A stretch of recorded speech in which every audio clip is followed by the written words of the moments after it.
अस्सलाम वालेकुम जी, उम्मीद आप तमाम लोग खैरियत से होंगे। मेरा नाम मोहम्मद उमर खान है और इस चैनल पर गुफ्तगू करते हैं हम पाकिस्तान में अनाउंस होने वाली लेटेस्ट जॉब्स और उनकी प्रिपरेशन के हवाले से। तो अगर आप नए कैंडिडेट हैं, इस चैनल पर पहली बार तशरीफ़ लाएँ तो इस चैनल को ज़रूर सब्सक्राइब करें ताकि इस तरह की मज़ीद अपडेटेड वीडियोज़ हम आप तमाम कैंडिडेट्स की खिदमत में बर वक्त पेश कर सकें। आज की इस वीडियो में हम डिस्कस करने वाले हैं कि अगर आप किसी भी वन पेपर एग्जाम के लिए प्रिपेयर कर रहे हैं, चाहे वो असिस्टेंट डायरेक्टर का है या इंस्पेक्टर का है, चाहे वो फेडरल लेवल पर है या फिर प्रोविंशियल लेवल पर है, आप किस तरीके से अपने नोट्स बना सकते हैं। मैं अपनी मुख्तलिफ वीडियोज़ में आप तमाम कैंडिडेट्स के साथ ये शेयर करता रहा हूं कि नोट्स मेकिंग आपके लिए क्रूशल है। आप बजाय इसकी कि रैंडमली किसी किताब पे रिलाई करें, आउटडेटेड मटेरियल को प्रिपेयर करें, उससे बेहतर है कि आप अपने नोट्स बनाएं और नोट्स इस तरीके से बनाएं कि आप उसको वक्तन फवक्तन अपडेट करते रहें।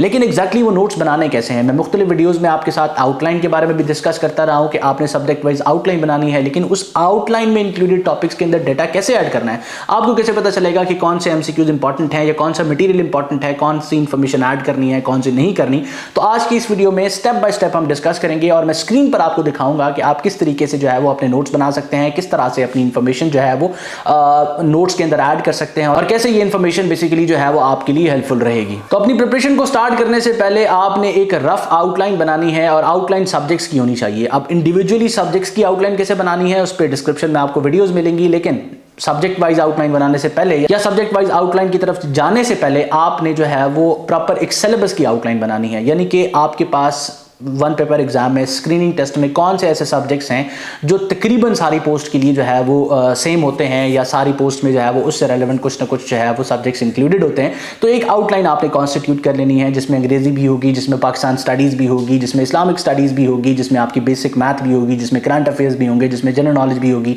जिसमें एवरीडे साइंस भी होगी। तो ये तमाम चीज़ें, वैसे तो जनरल नॉलेज का जो है वो स्कोप इतना बड़ा है कि इस तरह की तमाम चीज़ें इसके अंदर आ सकती हैं, लेकिन आपने कोशिश करनी है कि जितना ज़्यादा डाइसेक्ट इसको कर सकते हैं आप इसको डाइसेक्ट कर लें और उसके बाद फिर आप जो है वो ईजीएस्ट सब्जेक्ट से स्टार्ट करें, किसी ऐसे सब्जेक्ट से स्टार्ट करें जिस पर आपकी ग्रिप ज्यादा है। फॉर एन एग्जांपल हम यहाँ एग्जांपल के तौर पे पाकिस्तान स्टडीज लेते हैं, क्योंकि मैं अपने नोट्स आपको दिखाने वाला हूँ। तो पाकिस्तान स्टडीज की हम एग्जांपल लेते हैं और पाकिस्तान स्टडीज से स्टार्ट करते हैं। Pakistan studies as a subject हमने सेलेक्ट किया कि यहाँ से मैं अपनी प्रिपरेशन स्टार्ट करूंगा। फिर आपने जो है वो पाकिस्तान स्टडीज की आउटलाइन बनानी है कि अगर आप Pakistan studies as a subject prepare करते हैं तो कौन कौन सी चीजें हैं जो आपको पढ़नी चाहिए ताकि इस सब्जेक्ट पे आपकी बेसिक ग्रिप हो जाए और जब भी आप किसी एग्जाम में बैठते हैं पाकिस्तान स्टडीज से रिलेवेंट जो क्वेश्चंस आते हैं आप उसको सॉल्व कर सकें। इसके लिए इस आउटलाइन को बनाने से पहले आप मुख्तलिफ किस्म के पास्ट पेपर्स को कंसल्ट करें। पास्ट पेपर्स वो वाले नहीं जो किताबों में क्लेम किए जाते हैं कि ये पास्ट पेपर्स हैं, आप उस पर भी रिलाई कर सकते हैं, लेकिन उस पर आप जो है वो आप सेकेंड ऑप्शन अपना रखें कि आप उस किताब पर रिलाई करेंगे। आप इंटरनेट पर जाएं, फेसबुक पर जाएं, गूगल पर जाएं, वहां पर सर्च करें या हमारे व्हाट्सएप ग्रुप का हिस्सा बन के सर्च करें। वहां पर जो मुख्तलिफ फेडरल लेवल की या प्रोविंशियल लेवल की पोस्ट हैं उनके जो पास्ट पेपर्स हैं उनको सर्च करें। अब ये पास्ट पेपर्स ऐसे होने चाहिए जिस तरह एग्जैक्ट क्वेश्चन पेपर की पिक्चर्स होती हैं, तो ये ऑथेंटिक होते हैं, आप इन पे रिलाई कर सकते हैं।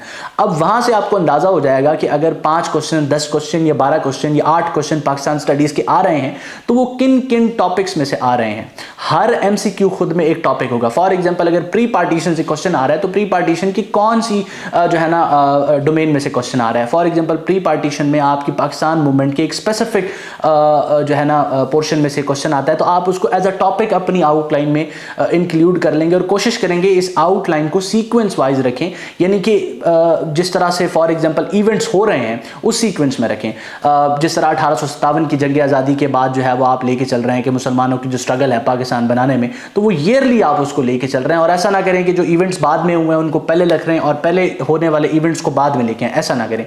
जब आप एक तरतीब के साथ आउटलाइन बना लें तो उसके बाद फिर आपने उन टॉपिक्स के अंदर मटीरियल ऐड करना है और वो कैसे ऐड करना है मैं स्क्रीन पर आपको जाके दिखाता हूं। तो इस वक्त स्क्रीन पर जो है वो आप पाकिस्तान स्टडीज के नोट्स देख रहे हैं और ये नोट्स बेसिकली आपने जिस तरह मैंने पहले आपसे तज़किरा किया कि कोशिश करनी है कि आप जो है वो इन नोट्स को माइक्रोसॉफ्ट वर्ड पे बनाएं ताकि आप वक्तन फवक्तन इन नोट्स को अपडेट भी कर सकें, अमेंड भी कर सकें। कोई चीज़ इससे रिमूव करनी है, कोई ऐड करनी है, किसी की सीक्वेंस चेंज करनी है, किसी चीज़ में करेक्शन करनी है तो आप वो कर सकें।